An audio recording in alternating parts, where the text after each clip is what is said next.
Baik pemirsa, kembali bersama saya Joshua Maranatha Aritonang dalam berita sore hari ini. Saat ini saya sedang berada di dalam salah satu objek wisata peninggalan sejarah pengasingan Bung Karno yang menjadi bagian penting dalam peninggalan sejarah Indonesia. Tempat ini menjadi objek wisata dan situs-situs bersejarah yang dapat dijadikan masyarakat untuk mengenang jasa-jasa para pahlawan, terutama pahlawan sang proklamator yaitu Insinyur Soekarno. Untuk mengetahui lebih lanjut informasi tentang tempat ini, kita akan menggali lebih dalam dan kita akan masuk ke tempat ini untuk bertanya juga kepada pengunjung yang hadir di tempat ini. Tetap bersama saya.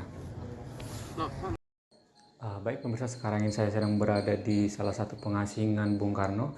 Sini kita bertemu dengan salah satu wisatawan atau pengunjung yang ada di tempat ini.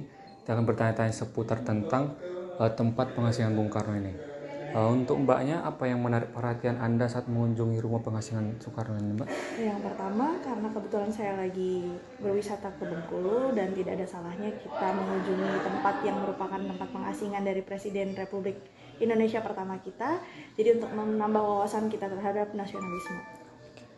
Nah, Mbak, bagaimana Anda melihat peran Soekarno selama masa pengasingan dalam perjuangan kemerdekaan Indonesia? Kalau yang dari saya lihat, beliau banyak sekali menggugah tulisan-tulisan yang berdasarkan dari pemikiran beliau ya, karena beliau rajin membaca. Ya mudah-mudahan dari apa yang saya lihat di sini bisa menginspirasi saya untuk semakin rajin lagi membaca supaya wawasan kita sebagai anak muda juga semakin bertambah. Oke, Mbak. Nah, selanjutnya itu apa harapan Anda terhadap pelestarian situs sejarah untuk generasi mendatang, Mbak?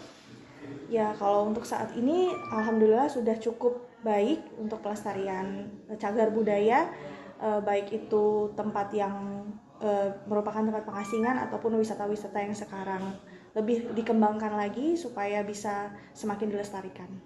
Oke, baik, itu dia tadi pemirsa wawancara kita dengan salah satu pengunjung yang ada di daerah atau tempat pengasingan Bung Karno ini. Terima kasih.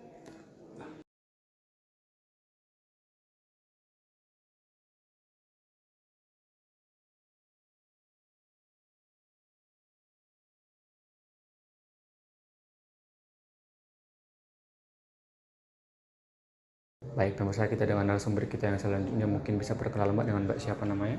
Dengan Baby Dulestari, asal Palembang.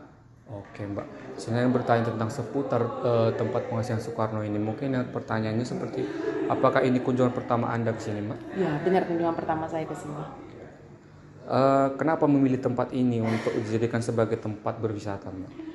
Jadi gini, kalau saya itu tipenya itu suka ke tempat-tempat sejarah. Jadi ketika saya berkunjung ke satu daerah, apalagi pertama kali ke sana, saya biasanya nyari tempat cagar budaya yang ada di sana. Jadi ketika saya ke Bengkulu, saya cari tahu ada apa di sana. Ternyata salah satunya ada rumah cagar budaya yang tempat dulunya Bung Karno diasingkan.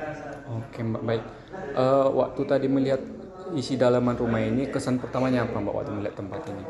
Kalau kesan pertama saya sih sangat terawat. Jadi dari saya melihat-lihat detail, ada bacaan-bacaan yang lengkap. Di situ saya bisa mengerti bagaimana perjuangan Soekarno dulu secara ringkas lah.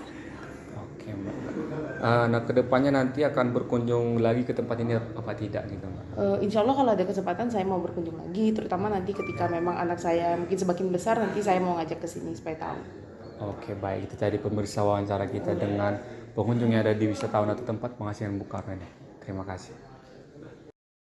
Baik pemirsa, demikian berita yang dapat saya sampaikan dari tempat bersejarah yaitu pengasingan Bung Karno. Saya Joshua Aritonang pamit undur diri. Terima kasih.